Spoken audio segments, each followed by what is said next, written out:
La vita di ogni giorno ci porta a delle seccature che spesso dipendono dal comportamento degli altri. Il vicino di casa usa il decespugliatore la domenica mattina alle 7. Nella riunione aziendale siamo stati zittiti malamente dal capo. Un collega ci riferisce dei pettegolezzi su di noi, ma ci prega di non dirlo ai diretti interessati. Il cameriere ci riporta al tavolo la pizza che assomiglia a un pezzo di carbone. Qualcuno cerca di passarci davanti quando siamo in coda. E potremmo fare una lista infinita di simili scocciature. Ci sono vari modi di affrontare questi momenti e ogni giorno ognuno di noi si comporta in base alla sua spontaneità.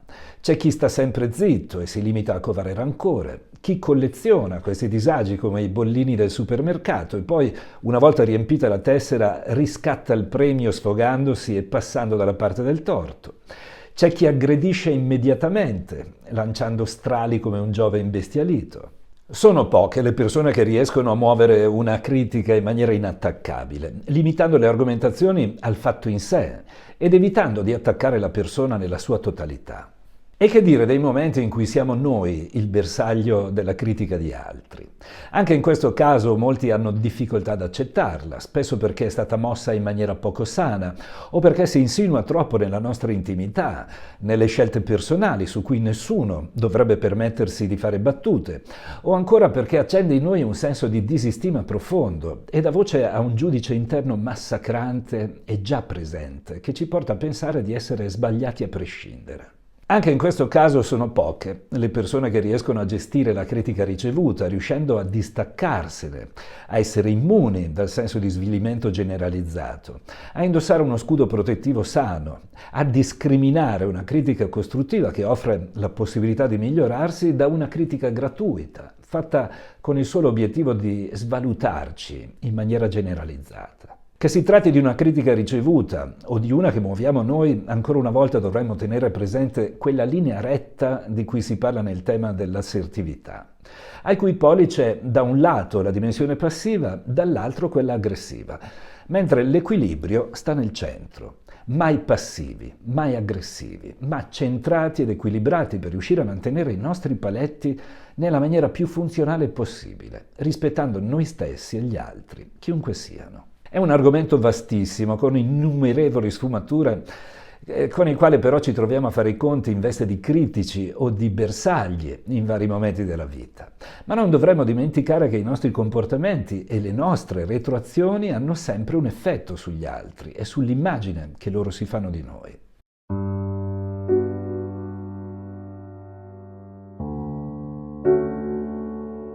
L'argomento delle critiche è vastissimo, tante sarebbero le sfumature da prendere in considerazione se volessimo fare una puntata esaustiva, che purtroppo richiederebbe troppo tempo. Toccherò quindi solo una di loro, la critica non espressa al momento giusto, che porta alcuni a diventare raccoglitori di bollini, come ho accennato in premessa, e che è una dimensione che incontro spesso nelle persone che cercano in me un coach per migliorarsi.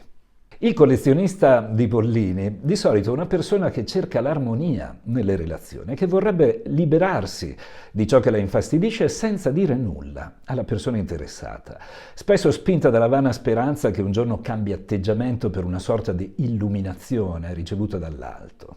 Il collezionista spesso si lamenta con le altre persone, ma evita ogni confronto faccia a faccia con chi gli provoca il disagio. Anzi, davanti a lui mette in atto dei comportamenti che, visti da fuori, possono sembrare molto evoluti.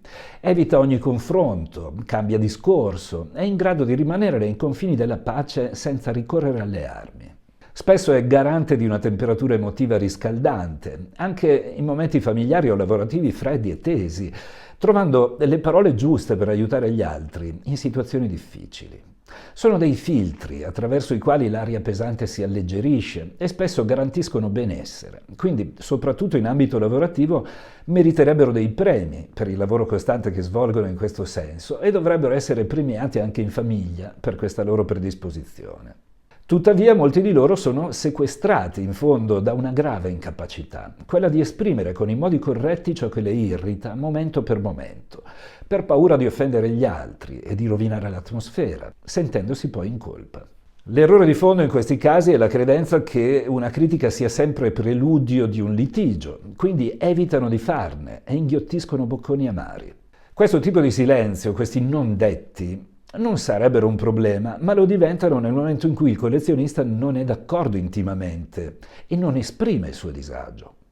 È qui che inizia la raccolta punti, che non porta al ritiro del set di pentole o di asciugamani al supermercato, ma all'eruzione di un vulcano emotivo. La collezione riguarda le offese ricevute e inghiottite senza dire nulla, quelle davanti alle quali fa buon viso, accetta anche l'inaccettabile, nonostante colpisca duramente in profondità. Il collezionista non sopporta il silenzio, ma accumula i bollini. Tiene la contabilità del dare e avere. Ha ben presente i sacrifici che fa ogni volta in nome dell'armonia.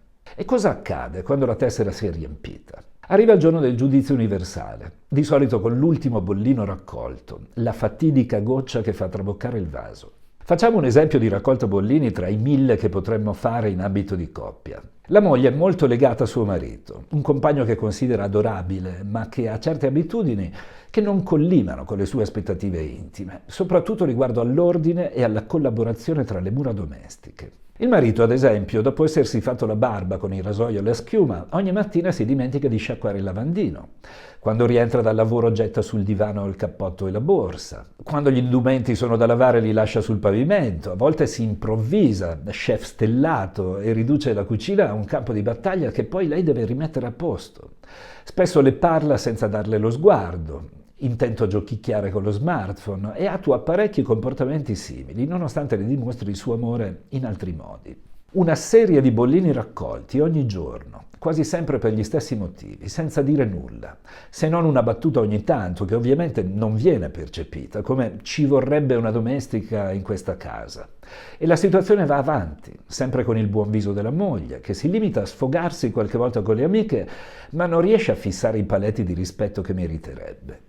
Finché una sera, ecco l'ultimo bollino. Manca il burro per terminare un piatto e la moglie chiede al marito di andare al supermercato, mentre termina di imbastire la cena. E lui, seduto sul divano, davanti alla TV, le risponde: non ho voglia, usa l'olio oppure cucina qualcos'altro. E qui saltano i nervi della moglie, che inizia a vomitargli addosso tutti i rancori che ha inghiottito per garantire l'armonia. Elenca ogni inefficienza del marito, passando dal lavandino non sciacquato ai vestiti sporchi sul pavimento, al suo non considerarla a causa dello smartphone, portandolo a pensare che sia tutto esagerato per un pezzo di burro che manca. Nella mente del marito si fa largo l'idea che sia isterica e glielo dice pure, mandandola ai matti, e la situazione degenera. Ecco l'effetto tessera bollini completata. Per evitare questa situazione sarebbe bene tenere a mente alcune semplici regole. La prima è che una critica non per forza è il preludio di una lite se riusciamo a farla con i modi giusti, mantenendo il presidio sul rispetto di noi stessi e del nostro interlocutore. La seconda è che se non ci esprimiamo subito su ciò che ci provoca fastidio, sarà sempre più difficile farlo e la persona coinvolta continuerà a fare le stesse cose. La terza è che dovremmo aiutare le persone a relazionarsi con noi, offrendo loro un libretto di istruzione che sia facile da comprendere ed evitando di tacere per il quieto vivere. La quarta è che lamentarsi con gli altri delle inefficienze di qualcuno non è per nulla utile, poiché questo qualcuno non riceve istruzioni adeguate e continuerà a muoversi come al solito nella relazione. La quinta è che difficilmente le persone cambiano in meglio, e sono rarissime le illuminazioni e le messe in discussione personali, che i miracoli relazionali devono essere guidati con consapevolezza e una certa dose di regia. E tu? Hai per caso iniziato una raccolta bollini? Ci vediamo sabato prossimo. Buon cammino da Sergio Massi.